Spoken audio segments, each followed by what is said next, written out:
Now next section is section B. Section B का जो आपका फर्स्ट क्वेश्चन आता है that is question number 21। Question number 21, question is prove that root 2 is an irrational number. ये हमने अभी previous paper में भी किया था, वो था prove that root 3 is an. तो जब भी ऐसा क्वेश्चन आता है पहली स्टेटमेंट तो कॉमन है, क्या लिखोगे? Let us assume that root 2 is an irrational number या रैशनल। चलो जगह हुआ यार, शुरुआत तो ठीक हुई यार। Is a rational number. भैया हमें अपोजिट करना होता है, वो कह रहा है प्रूव करो रैशनल, हमें उल्टा लेना होता है, तो हम इरेशनल को क्या लेंगे? रैशनल। ठीक है जी। अब अगर ये रैशनल नंबर है तो ये P बाय Q फॉर्म में होना चाहिए, where P and Q are coprime. Coprime का मतलब कि इनका जो HCF है, वो 1 के इक्वल होना चाहिए, यानी कि दोनों कॉमनली सिर्फ और सिर्फ 1 के टेबल में आए। ये बात समझ में आ रही है? ठीक है। अब नेक्स्ट स्टेप क्या होता है? Squaring both side. Squaring both side का मतलब भी रूट 2 का स्क्वायर 2 और ये हो गया P square by Q square. Cross multiply करोगे तो P square equal to 2Q square. P square equal to 2Q square. अब ये 2 से, ये देखो 2, ये 2 से डिविजिबल है, ये इसके इक्वल है, तो ये भी 2 से डिविजिबल हुआ। इसका मतलब क्या हुआ? विच implies 2 divide P square. 2 divide P square. अगर कोई नंबर किसी नंबर के स्क्वायर को डिवाइड करता है तो वो नंबर उस नंबर को भी डिवाइड करता है। बात समझ में आ रही है? 2 divide P square and hence 2 divide A। तो 2 P को भी डिवाइड करेगा। अगर 2 P स्क्वायर को डिवाइड कर रहा है तो 2 जो है इस नंबर को भी, 2 अगर P स्क्वायर को डिवाइड कर 2 P को भी डिवाइड करेगा। अब अगर 2 P को डिवाइड कर रहा है तो आप क्या लिखोगे? Let P equal to 2C। T equal to 2C, where C is an integer. जहाँ पे C क्या होता है? कोई भी इंटीजर होता है। इंटीजर समझ रहे हो? नंबर लाइन पर होता है, पॉजिटिव नेगेटिव 60। ठीक है। अब क्या करोगे? इसको भी स्क्वायर कर दो। स्क्वायरिंग, इसको इक्वेशन 1 ले लो, इसको इक्वेशन 2 ले लो। Squaring both side of equation 2। Squaring both side. तो जब आप इसका स्क्वायरिंग करोगे तो क्या आ जाएगा जी? P square is equal to 4C square. अब फ्रॉम इक्वेशन 1 P स्क्वायर क्या आ जाएगा? 2Q स्क्वायर, क्योंकि P स्क्वायर इसी का इक्वल है, और ये इक्वल टू क्या है? 4C square from equation 1। 2 से इसको कर दो। अब ये भी सेम यही कंडीशन आ गई, ये 2 से डिविजिबल है तो Q स्क्वायर भी 2 से डिविजिबल होगा। अब अगेन क्या कहोगे? Which implies 2 divide Q square and hence 2 divide A। फिर मैं ये कह रहा हूँ 2 divide Q, 2 divide Q, A नहीं छूट रहा। 2 Q स्क्वायर को डिवाइड करेगा तो 2 इस नंबर को भी डिवाइड करेगा। ये बात समझ में आ रही है? ठीक है जी। अब हमने जो कहा था कि इसका हाईएस्ट कॉमन फैक्टर 1 है, लेकिन यहाँ पे प्रूफ क्या होगा कि हाईएस्ट कॉमन फैक्टर, मतलब ये दोनों तो 2 के टेबल में भी आ रहे हैं, that is P and Q are not को प्राइम,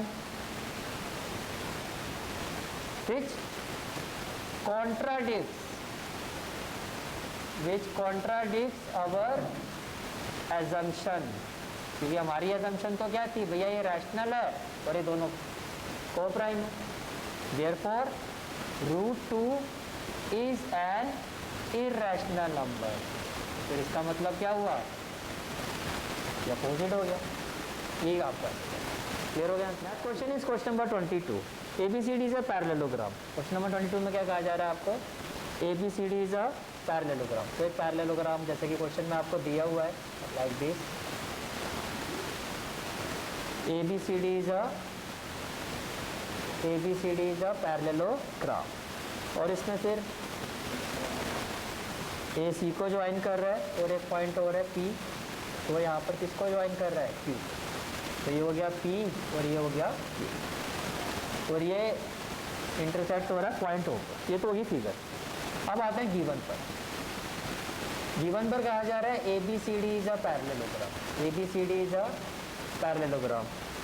पहली बात तो अगर ये पैरेललोग्राम है तो मैं बोल सकता हूँ which implies A B is equal to D सी।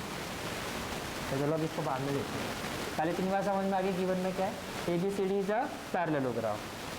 फिर कहा जा रहा है point B divide A B in the ratio, और क्या गिवन है, पॉइंट पी डिवाइड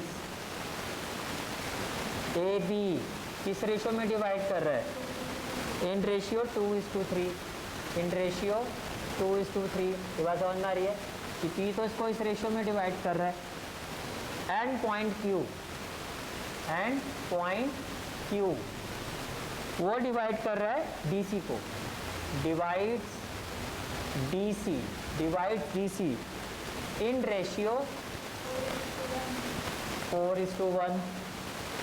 तो आपको प्रूव क्या करना है, to prove, we have to prove that OC is equal to half of OA, OC is equal to half of OA, ये आपको प्रूव करना है। बात समझ में आ रही है? तो देखो अब आप प्रूफ पर आ जाओ, can I say that here AB is equal to DC, yes or no? क्यों? क्योंकि पैरेललोग्राम है, because ABCD is a parallelogram, is a parallelogram. दोनों इक्वल है तो मान लेते हैं दोनों जो इक्वल साइड है वो स्मॉल ए के इक्वल है, किसके इक्वल है, स्मॉल ए। तो let AB equal to DC is equal to small a, AB equal to DC is equal to small a, ठीक है। अब आपको कहा जा रहा है AB जो है, पॉइंट P जो है, पॉइंट P ये वाला पॉइंट, ये AB को किस रेशियो में डिवाइड कर रहा है, 2:3। तो can I say that as P divides AB in ratio 2:3, तो इसका मतलब मैं बोल सकता हूँ जो AP है आपका, AP जो है आपका AP upon PB, AP upon PB ये 2/3 के इक्वल हो गया, और 2/3 AP जो होता, देखो ऊपर तो 2 आएगा, नीचे होता सम ऑफ रेशियो, नीचे क्या होगा, सम ऑफ रेशियो। तो बेसिकली आप इसको ऐसे लिखो, तो क्या मैं कह सकता हूँ कि ये जो आपका AP है, क्या है, AP it will be equal to 2/5 of AB, बस इतना बताओ, पूरे AB के इसका रेशियो 2, तो नीचे होगा सम ऑफ रेशियो, भैया ये 2 ये 3, तो टोटल कितना 5, तो 2/5 ऑफ AB, और AB क्या है आपका A, तो इसको आप लिख सकते हो 2/5 ऑफ A, यस और नो, 2/5 ऑफ A। ये क्लियर हो गया। दूसरे पॉइंट पर आओ, Q डिवाइड्स क्योंकि इसको डिवाइड कर रहा है DC इन किस रेशियो में डिवाइड कर रहा है, 4:1। आप इन दोनों ट्राइंगल पे फोकस करो, यहाँ से आपने AP लिया है, यहाँ से QC पर आ जाओ, तो मैं बोल सकता हूँ जो आपका QC है, अब ये कितना था रेशियो 4, ये 1, तो QC वाला रेशियो कितना है 1, टोटल ये भी 5 ऑफ क्या होगा DC, तो QC की वैल्यू क्या होगी 1/5 ऑफ A, 1/5 ऑफ A। ये भी क्लियर हो गया पॉइंट, ठीक है, अदर कोई doubt? Now can I say that in triangle AOP and triangle COQ, देखो भाई ये पैरेलल है तो ये ट्रांसवर्सल है, तो मैं बोल सकता हूँ ये एंगल 1 एंगल 2 के इक्वल होगा, angle 1 equal to angle 2, reason alternate interior angle. और मैं बोल सकता हूँ एंगल 3 जो है एंगल 4 के इक्वल होगा, angle 3 is equal to angle 4 vertical, तो क्या कहोगे, triangle AOP is similar to triangle COQ by angle similarity. ज़्यादा कोई डाउट, क्लियर है, ठीक है। तो इनके कॉरस्पॉन्डिंग साइड के रेशियो क्या होंगे, इक्वल, तो AP upon QC will be equal to OA upon OC will be equal to OP upon OQ, OP upon OQ। ये बात समझ में आ रही है, क्लियर है? अब AP की वैल्यू कितनी है, AP की वैल्यू कितनी है 2/5 है, AP की वैल्यू कितनी है 2/5A, और QC की वैल्यू कितनी है 1/5 है, कितनी है 1/5 है। ये क्लियर हो गया, ठीक है। और जो रेशियो गिवन था आपको OA/OC, ये हो गया क्लियर यहाँ पे, ठीक है। OA/ कहाँ गया OA/OC, हमें प्रूव क्या करना है, OC is equal to 1/2 of OA, ये हमें प्रूव करना है। अब देखो हमें प्रूव करना है OC is equal to 1/2 of OA, तो आपको ज़रूरत है OC और OA। अब इस रेशियो को मैं इसके इक्वल रख सकता हूँ, दैट इज OA/OC। इसमें कोई डाउट है तो बताओ। यहाँ तक क्लियर हो गया, क्लियर हो गया। A से A कैंसिल, ये रेसिप्रोकेट हो गया, 5 से 5 कैंसिल, तो ये आ गया आपका OA/OC equal to 2, equal to 2। तो अगर मैं क्रॉस मल्टीप्लाई करता हूँ तो ये हो जाएगा twice of OC equal to OA होगा। तो OC इक्वल टू क्या हो जाएगा, हाफ ऑफ OA। यही तो प्रूव करना था, यही तो आपको प्रूव करना था, समझ में आ रहा है, हैंस प्रूव। ऐसे हो गया question. Next question is question number 23। Next question is question number 23। पहले तो भैया एक अच्छा सा सर्कल, जैसे कि ये, फिर 2 टेंजेंट जैसे कि ये,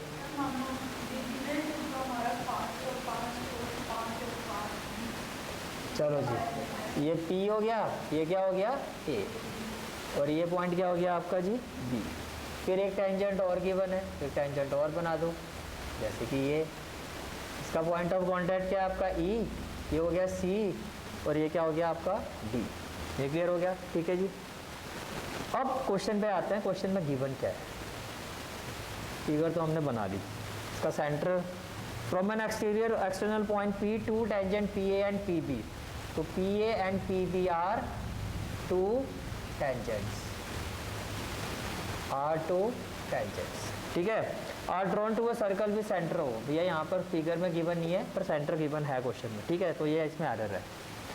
eight point E on the circle a tangent drawn to intersect PA हमने बना दिया है। PA is equal to 10 centimetre, where PA is equal to 10 centimetre. Find, to find, but we have to find, we have to find perimeter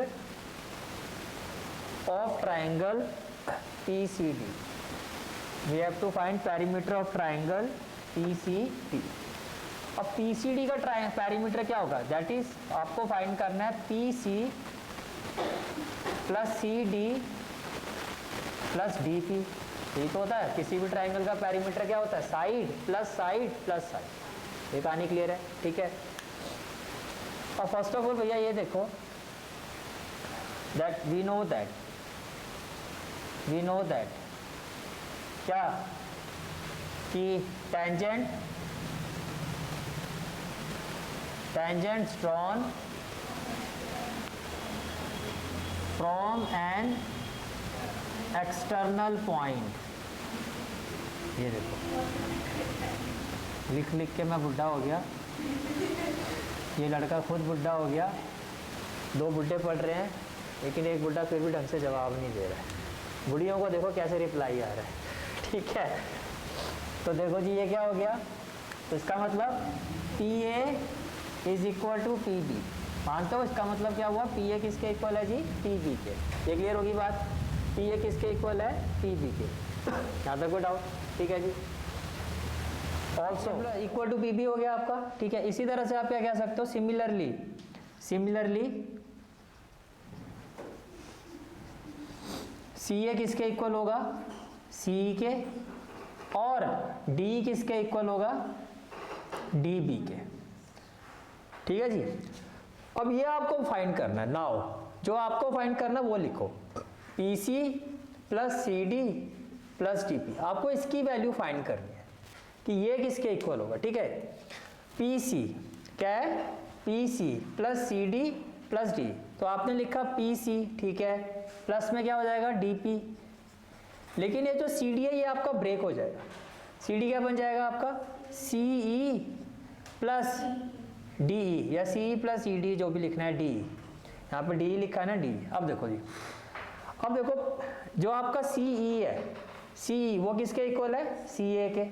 तो मैंने लिखा P C, पहले तो P C और सी को मैं एक ब्रैकेट में ले लेता हूँ, और डी पी और डी को एक ब्रैकेट में ले लेते हैं। ये बात समझ में आ रही है, डी पी और डी को एक ब्रैकेट में ले लेते हैं। अब सी किसके इक्वल है, सी ए। तो मैं इसको ले सकता हूँ पी सी प्लस सी ए, और डी किसके इक्वल है, डी पी के। तो मैं इसको ले सकता हूँ D P plus D P. अब ध्यान से देखो, पी सी प्लस सी ए क्या हो गया, पी ए,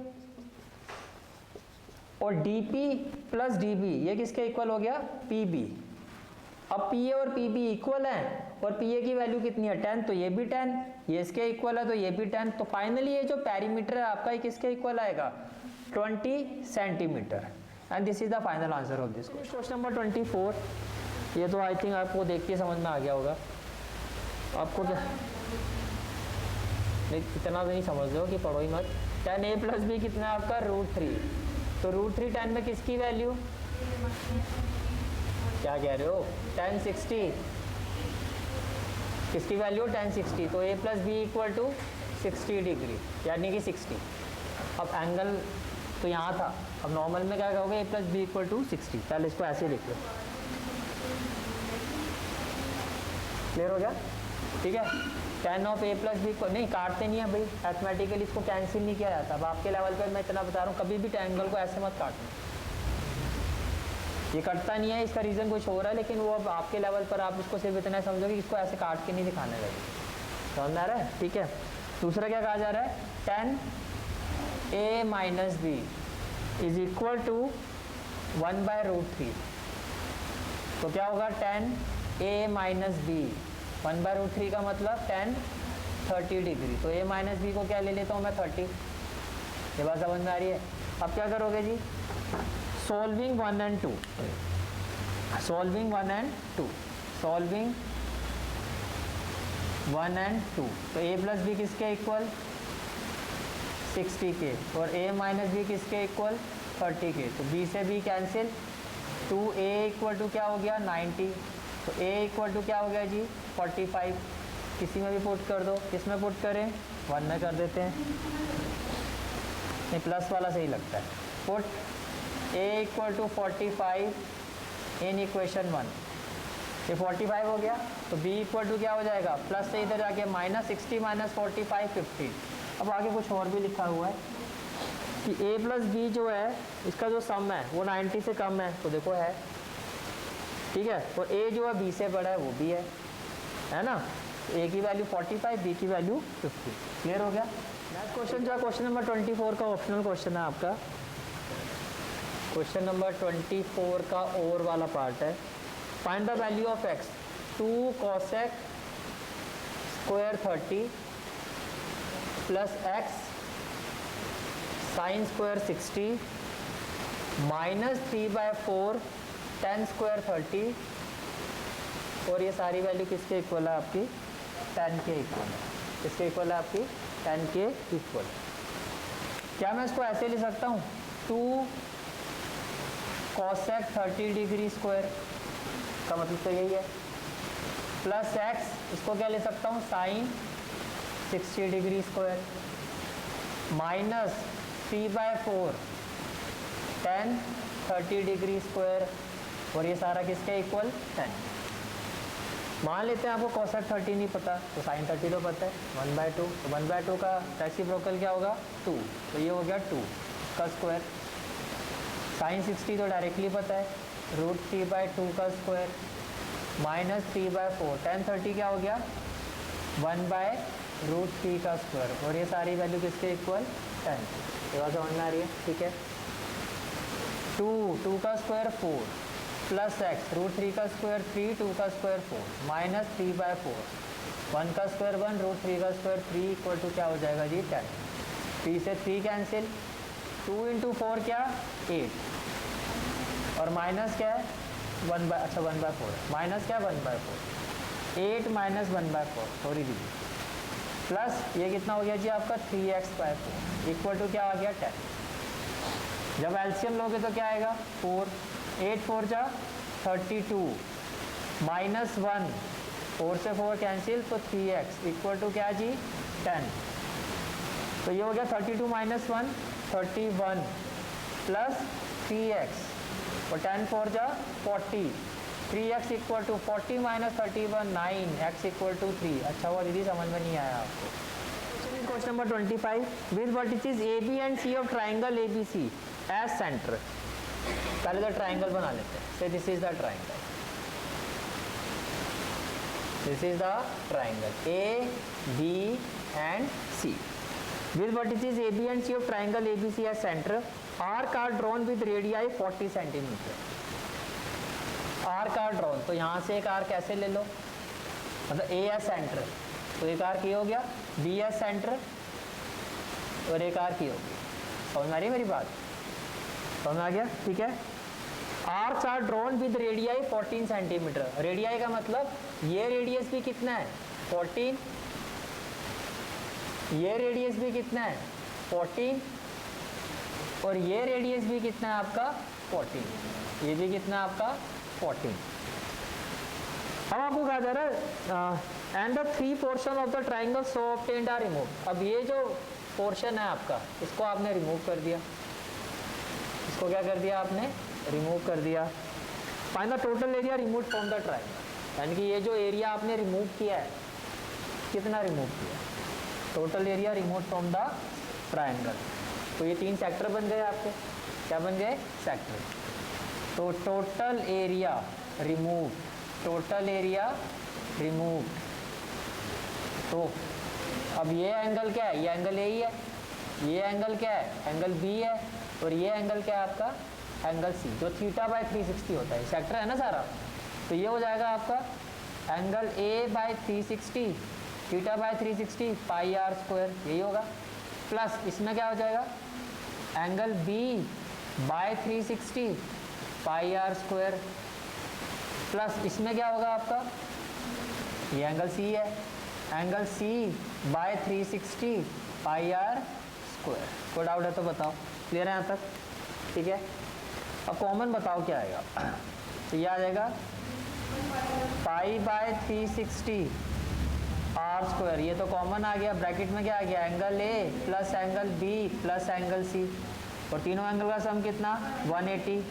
तो ये हो गया पाई, पाई की वैल्यू 22/7, आर की वैल्यू 14 × 14 अपॉन में 360 में ऐसे ले लेता हूँ 1/360, और तीनों का सम कितना 180 bye angle sum property, bye angle sum property तीनों का सम कितना 180। 0 से 0 कैंसिल, 18 1 जा 18, 18 2 जा 36, 7 2 जा 14, 2 से ये भी गया, 22 और 14 देख लो भैया, 308, 14 2 जा 28, हाँ 308। तो आपका फाइनल आंसर आएगा 308 सेंटीमीटर स्क्वायर। ये एरिया आपका रिमूव क्लियर हो गया। क्वेश्चन नंबर 25 का ये ऑप्शनल क्वेश्चन है, find the area of the unshaded region shown in the figure. तो पहले फिगर बना लेते हैं। बाकी का जो आउटर पार्ट है ये सारा शेडेड है, राइट। ये सारा पार्ट क्वेश्चन में आपको क्या गिवन है, शेडेड। आपको ये अनशेडेड रीजन फाइंड करना है, ठीक है, जिसमें आपको ये कहा जा रहा है कि ये जो डिस्टेंस है आपका ये कितना है 3 सेंटीमीटर। इसी तरह से ये जो डिस्टेंस है ये भी कितना है आपका 3 सेंटीमीटर, राइट। ये जो डिस्टेंस है आपका ये भी कितना है 3 सेंटीमीटर, और ये जो डिस्टेंस है आपका ये भी कितना है आपका 3 सेंटीमीटर। फिर आपको कहा जा रहा है, ये तो फिगर से समझ में आ गया कि ये तो पूरा स्क्वायर है, क्योंकि ये भी 14 है और ये भी कितना है आपका 14। लेकिन हमें जो एरिया निकालना है वो इसका निकालना है, इसका निकालना है इस पार्ट का, ठीक है। अब आप ध्यान से देखो, ये 4 सेमी सर्कल है। अगर मैं इसको ऐसे ज्वाइन करता हूँ और इसको ऐसे ज्वाइन करता हूँ, ठीक है, और इसको कुछ ऐसे ज्वाइन करता हूँ, तो ये क्या बन गया है, स्क्वायर बन गया। क्या बन गया है, स्क्वायर। अब आप देखो, can I say that now can I say that, देखो ये जो टोटल लेंथ है, ये टोटल लेंथ ये क्या होगी इस पूरी फिगर की x/2 प्लस ये लेंथ कितनी होगी, ये x प्लस ये लेंथ कितनी होगी x/2। अब ये जो टोटल लेंथ है ये पूरा कितना है 14, इसमें से ये वाला 3 हटा दो और ये वाला 3 हटा दो, तो बाकी का जो पोर्शन है वो यही तो बचा जो इसके इक्वल होगा। ये बात समझ में आ रही है, ठीक है।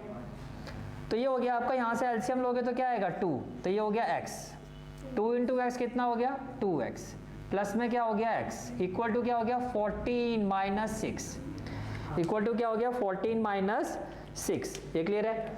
2 प्लस 1 3, 3 प्लस 1 4, ये हो गया 4x बाई 2, और 14 माइनस 6 कितना हो गया 8, 2 4 जा 8, 4 से 4 कैंसिल, तो x की वैल्यू क्या 1। 2 4 तो 8 का आंसर आ गया 2 into 8। हाँ एक मिनट भाई, एक minute 2 minute 2x plus x कितना हो गया 4x बाई 2, 14 माइनस 6 कितना हो गया 8, ये क्लियर हो गया। 2 2 जा 4, और 2 से ये कैंसिल हो गया, तो x की वैल्यू क्या आ गई 4, ये क्लियर हो गया जी। इसका मतलब जो हेमिस्फेयर का जो रेडियस है वो क्या हो गया 4/2 यानी कि 2 सेंटीमीटर, और इसका मतलब ये जो स्क्वायर है इसकी जो ये साइड है, साइड ऑफ अ स्क्वायर, इसकी जो साइड है वो x थी और x किसके इक्वल है 4। ये सारी बात समझ में आ गई, क्लियर है यहाँ तक, ठीक है। अब ये सब करने के बाद तो ये क्लियर हो गया, ठीक है। Now required unshaded region, required unshaded region. अब मुझे बस ये बताओ कितने यहाँ पे सेमी सर्कल है, कितने सेमी सर्कल है 4, तो 4 into area of semicircle, required में लिखना required area of unshaded region, 4 into area of semicircle, 4 into area of semicircle, तो ये 4 सेमी सर्कल है, और plus area of square, good, plus area of square, तो 4 into area of semicircle तो हो गया 1/2, into में क्या हो जाएगा जी पाई आर स्क्वायर, और एरिया ऑफ स्क्वायर क्या हो जाएगा side square, area of square क्या हो जाएगा साइड स्क्वायर, ये क्लियर हो गया।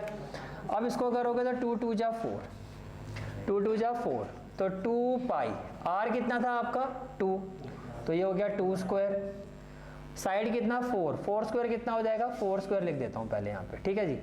अब ये हो गया आपका 2 2 जा 4, ये हो गया 8 पाई, कितना हो गया 8 पाई, प्लस में 4 स्क्वायर कितना हो गया 16, क्या हो गया 16, तो मैं इसको क्या ले सकता हूँ 8 पाई प्लस 2 सेंटीमीटर, तो ये हो गया 8 पाई प्लस 2, ठीक है। अगर आप सैम्पल पेपर का एनालिसिस देखोगे तो वहाँ तो आंसर पाई की फॉर्म में दिया हुआ है, लेकिन अगर आप पाई की वैल्यू पुट करते हो फिर क्या आंसर आएगा तो वो भी बता देता हूँ। 8 पाई की जगह क्या पुट कर सकते हो 22/7, यह काम करो 3.14 भी कर सकते हो, चलो मैं 22/7 ले लेता हूँ, प्लस क्या हो गया 2, तो 8 7 2 जा क्या हो गया 14, और अपॉन में क्या हो जाएगा 7, तो 8 इंटू 22 और 14, 4 + 2 6, ये हो गया 36/7, तो 36 इंटू 8, 8 6 जा 48, 8 3 जा 48 और 4 52, तो ये हो गया 528/7, 528/7, बात समझ में आ रही है, ठीक है। 14 प्लस है सर वहाँ पे, तो 4 + 2 6, अच्छा सॉरी क्या हो गया समझ आ गया, ठीक है। अब अगर इसको डिवाइड करते हो 528 को किससे करते हो 7 से, तो किस पर जाएगा ये 7 7 जा 49, 12 - 9 3 8, 7 5 जा 35, 8 - 5 3 0, 7 4 जा 28 2 0, 7 2 जा 14, 10 - 4 6, 7 8 जा 56, तो 7 यहाँ पे राउंड ऑफ करोगे तो ये हो जाएगा आपका 75.43 centimetre square approx, and this is the final answer of this question. Is it clear? ठीक है, this is for today's class. I hope you like this class, and if you like this class then do like, share and subscribe my channel. And don't forget to press the bell icon. Bell icon press करने से क्या होगा, जो भी मैं lecture upload करूँगा you will get the notification of that lecture. Thanks for watching this video. जहाँ तक आपके मैथ्स कोर्स की बात है, कंप्लीट मैथमेटिक्स कोर्स की जो प्लेलिस्ट का लिंक है वो आपको डिस्क्रिप्शन सेक्शन में मिल जाएगा। So bye, take care and have a great day.